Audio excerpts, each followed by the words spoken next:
হুকুহুকি জ্বালানো হয়ে যাওয়ার পর আমরা চারজনে মিলে বেরিয়ে পড়েছি, আমি, অভিষেক, বিশাল আর দিবাকর।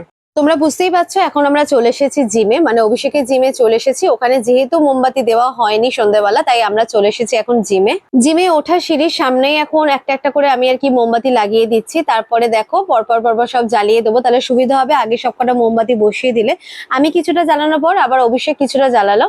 শুধু তো জিমের সামনেই আলো দিলে চলবে না, ওদিকে আবার অভিষেকের গার্মেন্টস এর দোকানের সামনেও আর কি মোমবাতি গুলো জ্বালিয়ে দিচ্ছে। আমি আবার বললাম দেখো দোকানের ভেতরটা পুরো অন্ধকার আর বাইরেটা আর কি আলো দিচ্ছ। জিমের সামনে যেমন মোমবাতি দেওয়া হলো, দোকানের সামনেও সব মোমবাতি গুলো অভিষেক এক এক করে জ্বালিয়ে দিল। তারপর আমরা সবাই মিলে চলে গেলাম ঠাকুর দেখতে। কালী পুজোর রাত বলে কথা, আর ঠাকুর দেখতে যাব না এটা তো হতেই পারে না। তাই আমরা সবাই মিলে চলে এসেছিলাম ঠাকুর দেখার জন্য। শোভানগরে এখন আছে, শোভানগরের সব থেকে বড় যে ঠাকুরটা ওঠে এখন সেটা দেখার জন্য চলে এসেছি। আমি আর অভিষেকই আর কি ঠাকুরটা দেখতে এসেছিলাম। বিশাল আর দিবাকর ওদিকে টোটোতেই বসেছিল। আমি যতটা শুনেছি আর কি এটা 55 ফুট লম্বা ঠাকুর আছে।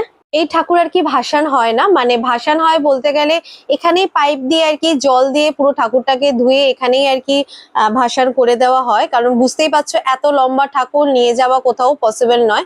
এখানে মায়ের পুজো এখনো শুরু হয়নি, তোমরা শুধু মায়ের রূপটা শুধু দেখো, একেবারে অন্যরকম রূপ একটা মায়ের। পুজোর প্যান্ডেলের বাইরেই দেখো এখানে আবার প্রোগ্রাম হয় আর কি, রোজই আর কি হয়। পুলিশেরও ব্যবস্থা রয়েছে। রাস্তাঘাট দেখো একেবারেই ফাঁকা, যেহেতু আজকে এটা কালী পুজোর রাত তাই সেভাবে কোনো বেশি ভিড় নেই। কাল থেকে প্রচুর ভিড় হবে, এখানে প্রচুর বড় মেলাও বসে তার সাথে।